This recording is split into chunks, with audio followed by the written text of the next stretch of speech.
తిరుపతి జిల్లా ఏర్పేడులోని చారిత్రాత్మక వ్యాసాశ్రమం ప్రస్తుతం తీవ్ర వివాదాలు ఆందోళనలతో రగులుతోంది.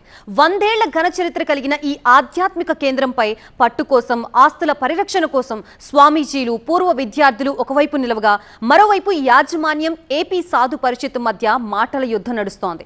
ఇప్పటి వరకు 4 సార్లు సమావేశాలు జరిగినా ఏమీ తేలలేదు. శనివారం 5వ జరిగిన చర్చలు ఏకంగా విఫలమయ్యాయి. ఇంతకీ మలయాళ స్వాములు నెలకొల్పిన ఈ ఆశ్రమం ఇప్పుడు ఎలా కళతప్పింది? అసలు అక్కడ జరుగుతున్న వివాదం ఏంటి? తిరుపతి జిల్లాలోని ఏర్పేడు వ్యాసాశ్రమం రాష్ట్ర వ్యాప్తంగా చర్చనీయాంశమైంది. 100 ఏళ్ల చరిత్ర ఉన్న ఈ ఆశ్రమాన్ని తిరిగి గాడిన పెట్టేందుకు ప్రయత్నిస్తున్నామంటున్న పూర్వ విద్యార్థులు, దాతలు, భక్తులు వ్యాసాశ్రమ పీఠాధిపతి పరిపూర్ణానందగిరి స్వామితో సుదీర్ఘంగా చర్చించారు. బట్ ఆ చర్చలు విఫలమయ్యాయి. ఆశ్రమంలో నెలకొన్న వివాదాలు, పరిపాలనా లోపాలను సరిదిద్దేందుకు వ్యాసాశ్రమ పరిరక్షణ సమితి అధ్యక్షులు స్వస్వరూపానంద స్వామి ఆధ్వర్యంలో కీలక సమావేశం ఏర్పాటు చేశారు. అయితే తమ 3 ప్రధాన డిమాండ్లపై పరిపూర్ణానందగిరి స్వామి సానుకూలంగా స్పందించలేదని స్వస్వరూపానంద స్వామి స్పష్టం చేశారు.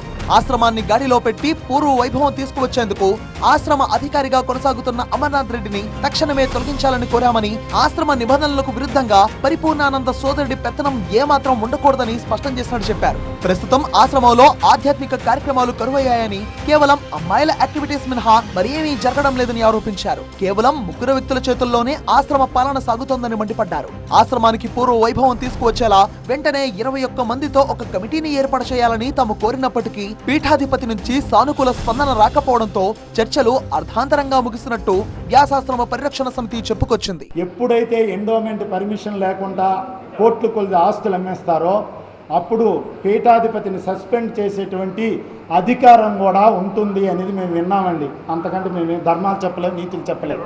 ఉంటుంది అని ఉండండి ఒక్క నిమిషం. ఆ విధంగా జరిగింది. ఎండోమెంట్ మినిస్టర్ వారి దగ్గరికి వెళ్ళాం, వారికి విన్నవించాం. కానీ ఎండోమెంట్లో ఉండేటువంటి ఆ ఫైలు 1 ఇంచి కూడా ముందుకు కదలలేదు. ఎందుకు కదలటం లేదో, ఏమవుతుందో ఏమిటో మా అందరి ఆవేదన ఏమిటో అర్థం కావటం లేదు. కేరళలో పుట్టి దేశవ్యాప్తంగా పాదయాత్ర చేసి వేదాలు, ఉపనిషత్తులు అభ్యసించిన మలయాళ స్వామి 1912 నుంచి 12 ఏళ్ల పాటు తిరుమల గోగర్భం ప్రాంతంలో తపస్సు చేశారు. ఆ తర్వాత తిరుమల నుంచి ఆశ్రమాన్ని ఏర్పేడుకు మార్చి 115 ఎకరాల్లో దీన్ని స్థాపించారు. కుల, మత, జాతి, లింగ భేదం లేకుండా ఆధ్యాత్మిక విద్యను అందించడమే ఆయన ప్రధాన లక్ష్యం.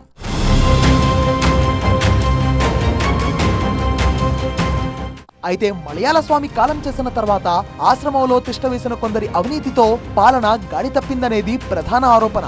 నిత్య పూజలు, వేద పారాయణాలు, సత్సంగాలు కనుమరుగయ్యాయంటున్నారు. ప్రస్తుత పీఠాధిపతి పరిపూర్ణానందగిరి స్వామిని కనుసన్నల్లో నడిపిస్తూ ఆయన సోదరుడు, ఆశ్రమ అధికారి కలిసి 100 కోట్ల అవినీతికి పాల్పడ్డారంటూ భక్తులు, స్థానికులు తీవ్ర ఆరోపణలు చేస్తున్నారు.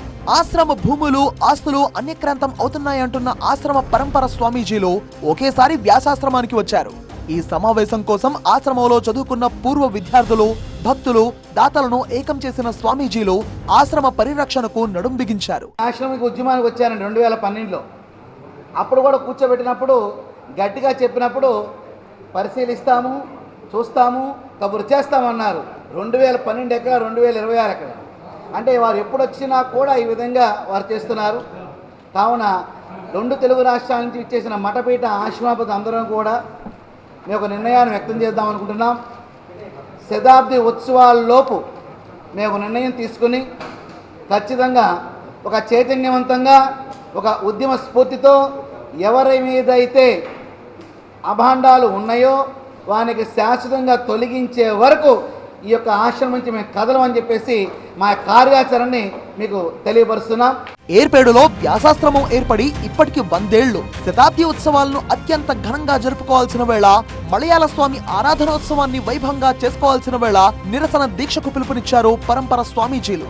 అయితే వారిని ఆశ్రమంలోకి రాకుండా అడ్డుకునే ప్రయత్నం చేయడంతో తీవ్ర ఉద్రిక్తత నెలకొంది. చివరికి శ్రీకాళహస్తి ఆర్డీఓ, రేణిగుంట డీఎస్పీ వచ్చి ఇరు వర్గాలతో చర్చలు జరపాల్సి వచ్చింది.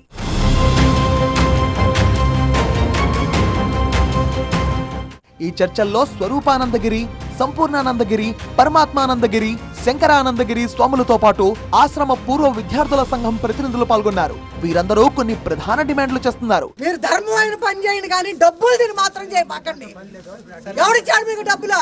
పరిపూర్ణానందగిరి స్వామిని పీఠాధిపతిగా కొనసాగిస్తూనే ఆశ్రమ కోశాధికారి అమర్నాథ్ రెడ్డి పీఠాధిపతి తమ్ముడు శివరాంను మాత్రమే తక్షణమే తొలగించాలంటున్నారు. ఆశ్రమ శతాబ్ది ఉత్సవాలను భక్తులు, పూర్వ విద్యార్థులు, స్వామీజీలతో కూడిన కమిటీ ద్వారానే నిర్వహించాలంటున్నారు.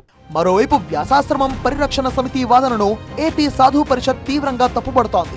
ఏర్పేడు వ్యాసాశ్రమంపై రాజకీయ కుట్రలు జరుగుతున్నాయని, సనాతన ధర్మాన్ని దెబ్బతీసే ప్రయత్నం చేస్తున్నారని ఆరోపిస్తున్నారు. రిజిస్టర్ బాడీ ప్రకారము వారిని ఇక్కడ బంధువుగా ఉంచుకోవడానికి లేదని ఆదేశాలనేటువంటి మా పూర్వ గురువులు ఉన్నాయి కాబట్టి రక్త సంబంధికుడైన ఆయన ఉండకూడదు.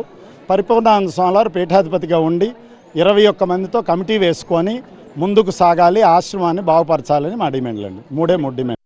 ఒకప్పుడు నిత్యవేద ఘోషతో, ఆధ్యాత్మిక శోభతో కలకల్లాడిన ఏర్పేడు వ్యాసాశ్రమం నేడు అవినీతి ఆరోపణలు, ఆస్తుల వివాదాలతో పూర్తిగా కళతప్పింది. మరి ఈ చర్చల ద్వారా ఆయన సమస్య కొలిక్కి వస్తుందా?